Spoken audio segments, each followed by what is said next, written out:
Цалин дэвтгэрийн нэмэх асуудал өнөөдөр эрх баригч намын бүлгийн гол сэдэв байлаа.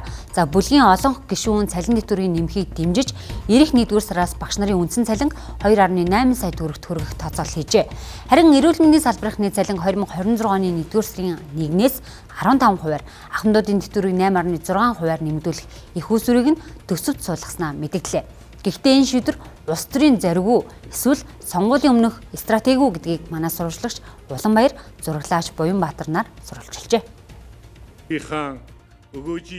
Улсын хурал дахь Монгол Ардын намын бүлгийн гишүүд багш эмч нарын цалинг нэмэхийн тулд улсын хурлын гишүүний дотоод зочин хүлээн авах зардал, соёл спорт аялал жуулчлалын сайдын аялал жуулчлалын татаасыг бууруулахаар тохирлоо. Харин хөрөнгө оруулалтын тухайд эрүүл мэнд боловсролын салбараас бусад салбарын тоног төхөөрөмжийн зардлыг 50% бууруулна гэж тооцвол нийтдээ 1,150 тэрбум төгрөгөөр зардлыг бууруулах боломжтой гэх тооцоо хийж дэмжсэн юм а. За хэрвээ энэ шийдвэр төсвийн бодит хэрэгжилтгүйгээр зөвхөн улс төрийн амлалтын түвшиндүүлдвэл нийгмийн итгэлцэл дахин алдагдаж цалингийн өсөлтөөс илүү итгэлийн бууралт төрийн нэр хүндийг сорих аюултай болж байна. 76% нэмэхээр санал нь орж ирсэн байна. Энэ бол багш нарын тавьж байгаа хүсэж байгаа хүсэл. Энэ хүслийг биелүүлэх нэмэх эдийн засгийн санхүүгийн бололцоо бий юу гэдгийг л одоо яг авчилцж байгаа зүйл. Тийм учраас эцсийн шийд гараагүй. Засгийн газрын зүгээс буюу төсвийн байнгын орон зүгээс за энэ хэлэлцээр нь болж байна. Бүртгэе гэсэн тохиолдолд би бүртгэнэ. Бүртгэж болохгүй юм би бүртгүүлээд одоо юу гэдэг төсвөө санхүү дааж дийлэхгүй дараа нь эдийн засгийн эффект үр дүн үүсүүлэхийн хариуцлагуудыг. Нийгмийн даатгалын сан оролдохгүй, нийгмийн халамжийн сан оролдохгүй, эрүүл мэндийн даатгалын сан оролдохгүй, боловсролын салбарын гүйцэтгэлийн санхүүжилтийг оролдохгүй. За улсын төсвөө санхүүжих, эрүүл мэнд боловсролын байгууллагууд, гамшиг ослоос хамгаалах, эрен хайх аврах ажиллагааны зардлыг оролдохгүй.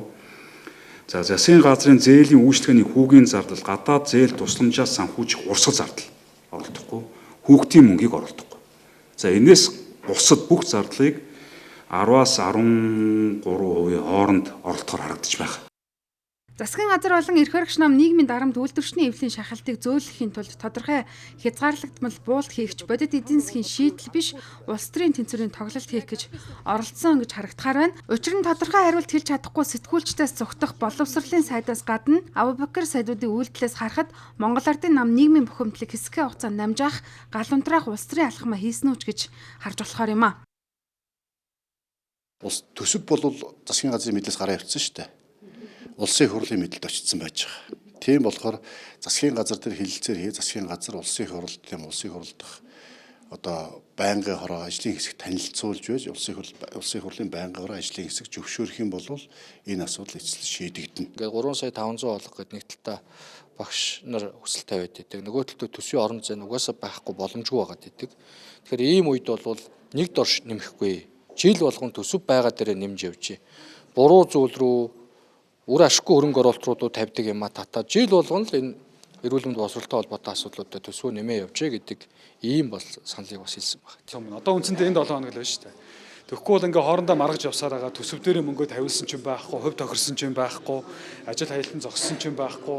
Тэгээс сүүлдээ одоо ингээд магадгүй янз бүрийн улс төрийн асуудал руу одоо хүртэл орох юм эрсдэл байна.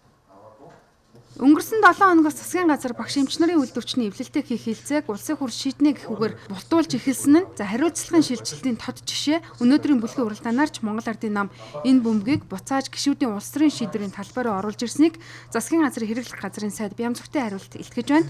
Энэ нь нэг талаас институт хоорондын хяналт тэнцвэрийн зарчмыг баримтлсан мэт боловч нөгөө талаас эрх мэдлийн хариуцлагыг сарниулах бүгд дэмжиж байгаа ч хинч хариуцахгүй нөхцөл үүсгэж байгаа юм а.